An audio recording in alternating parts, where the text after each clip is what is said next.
Hi friends, welcome to my channel. ఇవాళ వీడియోలో నేను మీకు hands model, trendy hands model అండి. ఇది ప్రజెంట్ ట్రెండ్లో ఉండే మోడల్ చెప్తున్నానండి.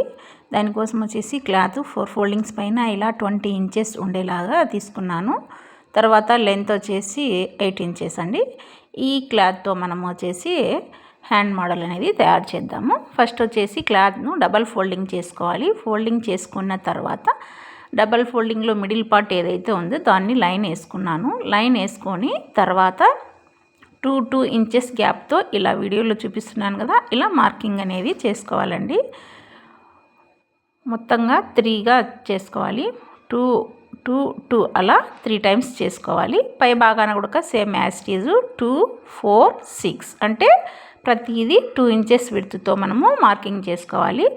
ఈ మిడిల్ పార్ట్ లైన్ ఇచ్చాను కదా, లైన్కి అటువైపు ఇటువైపు 2 ఇంచెస్ విడ్త్తో 3 స్టెప్స్గా మనము లైన్ చేసుకోవాలి. అంటే కంప్లీట్గా మనకు 6 ఇంచెస్ అనేటి మనం మార్క్ చేసుకున్నాము. తర్వాత ఈ వీటిని కలుపుకుంటూ మనము యాజ్ ఇట్ ఈజ్ పైనుంచి కిందికి ఇలాగా లైన్ అనేది డ్రా చేసుకోవాలి. ఇలా డ్రా చేసుకుంటే మనకు హ్యాండ్ మోడల్ అనేది ఈజీగా మనము స్టిచ్చింగ్ చేసుకోవచ్చండి. తర్వాత వచ్చేసి మనము మిడిల్ పార్ట్ ఉంది కదా, ఈ మిడిల్ పార్ట్ను ఇలా ఖర్చు పెట్టుకోవాలి. హ్యాండ్ మిడిల్ పార్ట్ను ఇలా ఖర్చు పెట్టుకున్న తర్వాత మనకు ఇది మిడిల్ అనేది ఒక ఐడియా ఉంటుంది. తర్వాత అదే ఖర్చుపైకి వీడియోలో చూపించినట్లు ఇట్లా పైనుంచి కిందికి ఇలా ఫోల్డింగ్ చేసుకొని ఇలా చూడండి, ఇలా 2 కలుపుకునేసి ఇక్కడ అనేది మనము ఒక చిన్న స్టిచ్చింగ్ అంటే రఫ్ లాగా ఒక చిన్న స్టిచ్చింగ్ అనేది వేసుకుందాము. ఇలా నీట్గా రఫ్ చేసుకోవాలి. తర్వాత ఇదే ఫోల్డింగ్ను అలా పెట్టేసుకొని పైనుంచి మనము టేపు సహాయంతో, టేప్ ఉంది కదా, ఆ టేపు సహాయంతో పైనుంచి 2 ఇంచుల దగ్గర మనము ఒక మార్కింగ్ పెట్టుకుందాము. ఇక్కడ కూడా మనము సేమ్ రఫ్ కొట్టుకోవాలి. చూడండి, పైనుంచి 2 ఇంచుల దగ్గర మార్కింగ్ పెట్టుకొని మరి మనము రఫ్ కొట్టుకోవాలి. ఇలా రఫ్ పెట్టుకోవాలి. అక్కడికి మనము ఒక 1 టైం అనేది ఫినిష్ చేసాము. మళ్ళీ సెకండ్ టైం వచ్చేసి మళ్ళీ మరొక స్టిచ్చింగ్ కూడా మనము వేద్దాము. ఇక్కడికి మనము 1 టైం అనేది ఫినిష్ చేసాము.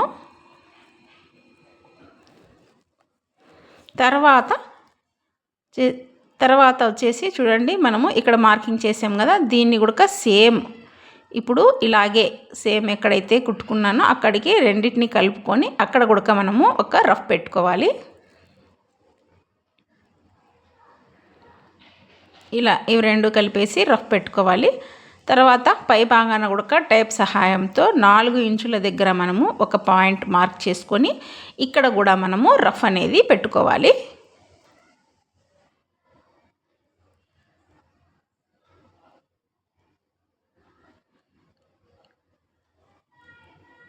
అలా రఫ్ చేసుకున్న తర్వాత అక్కడికి 2 స్టెప్స్ కంప్లీట్ అయ్యాయి. ఇప్పుడు 3rd స్టెప్ అంటే లాస్ట్ అనమాట. ఇది కూడా ఈ లైన్ ఇలాగే ఫోల్డింగ్ చేసి కింద వైపు రఫ్ చేసుకోవాలి.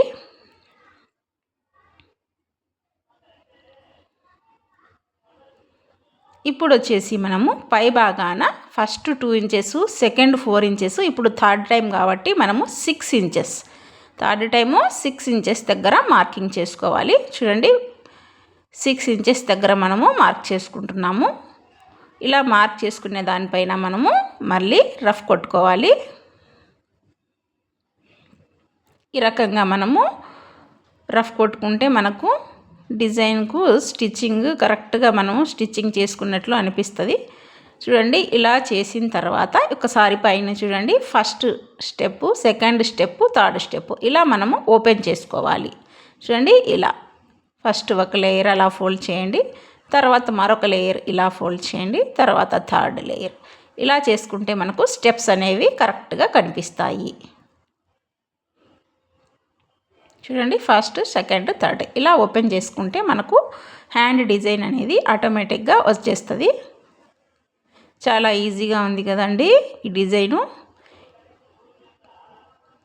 ఇలా మనము స్టిచ్చింగ్ చేసుకోవాలి.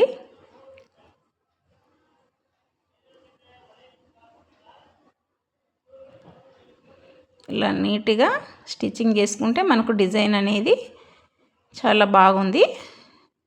తర్వాత దీన్ని మనం ఆల్రెడీ హ్యాండ్ ఒకటి లైనింగ్లో కట్ చేసి పెట్టుకొని ఉంటాం కదా, ఈ హ్యాండ్ సహాయంతో దీన్ని ఎలా కుట్టాలో చెప్తాము. లైనింగ్ క్లాత్ చూడండి, నేను మెయిన్ క్లాత్ పైన ఇలా మనం కట్ చేసి పెట్టుకున్న లైనింగ్ క్లాత్ ఉంది కదా, ఈ లైనింగ్ క్లాత్ను ఇలా పెట్టుకోవాలి.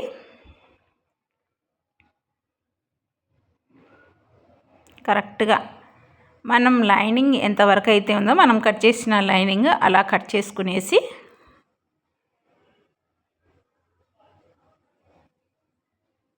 ఎక్స్ట్రా పార్ట్ ఏమన్నా కూడా నీట్గా కట్ చేసుకోవచ్చు. ఇలా కట్ చేసి దీనిపైన మనం స్టిచ్చింగ్ వేసుకుందాము.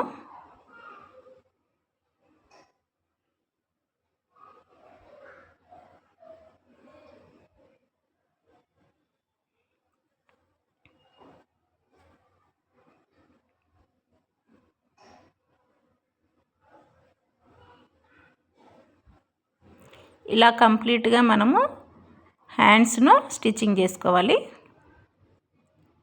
ఎక్స్ట్రా క్లాత్ ఏమైనా ఉంటే మరలా ఒకసారి కట్ చేసి మనకు లైనింగ్ ఎంత ఉందో అంతే కట్ చేసుకోవాలి కరెక్ట్గా. ఇలా కుట్టిన తర్వాత చూడండి హ్యాండ్ మోడల్ అనేది మీకు కనిపిస్తూ ఉంది కదా. తర్వాత మనం కింద వైపు బెల్ట్ కోసము హ్యాండ్కు ఒక క్లాత్ని అయితే నేను తీసుకుంటున్నాను. ఈ క్లాత్ ఇలా ఉంది కదా, దీనికి మెజర్మెంట్ వచ్చేసి మనకు 6 ఇంచెస్ లెంత్ ఉందండి. దీన్ని ఇలా డబల్ ఫోల్డ్ చేసేసి దానిపైన మనము రెడీ చేసిన హ్యాండ్ను పెట్టుకొని ఇలా స్టిచ్చింగ్ చేసుకోవాలి.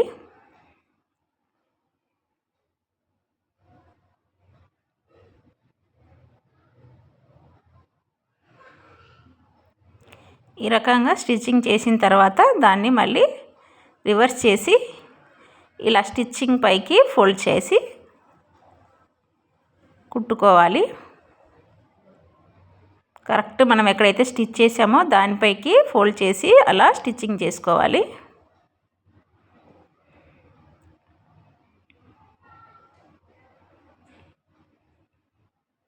రకంగా మనము హ్యాండ్ అనేది రెడీ చేసుకున్నాము. తర్వాత ఇలా బీడ్స్ పెట్టుకోవాలి. అవి నేను స్టిచ్చింగ్ ఎలా చెప్తాను చూడండి. ఒక హెమ్మింగ్ సూది తీసుకొని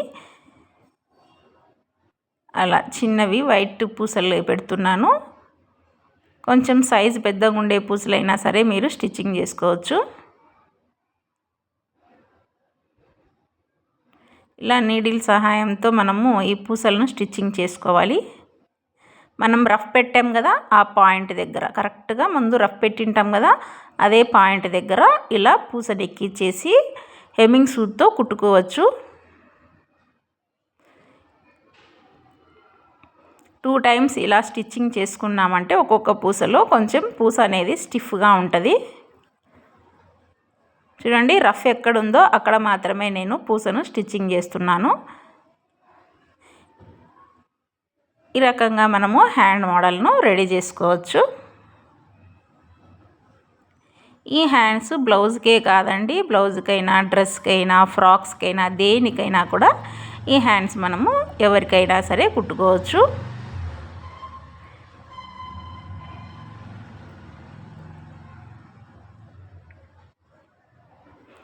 ఇలా రివర్స్ చేసి ఒకసారి మొత్తం హ్యాండ్ స్టిచ్చింగ్ అనేది ఎలా ఉందో ఒకసారి చూద్దాము కంప్లీట్గా. చూడండి, మనకు హ్యాండ్ మోడల్ అనేది చాలా చక్కగా వచ్చింది కదా. ఇలా మీరు కూడా ఈజీగా కుట్టుకోవచ్చండి.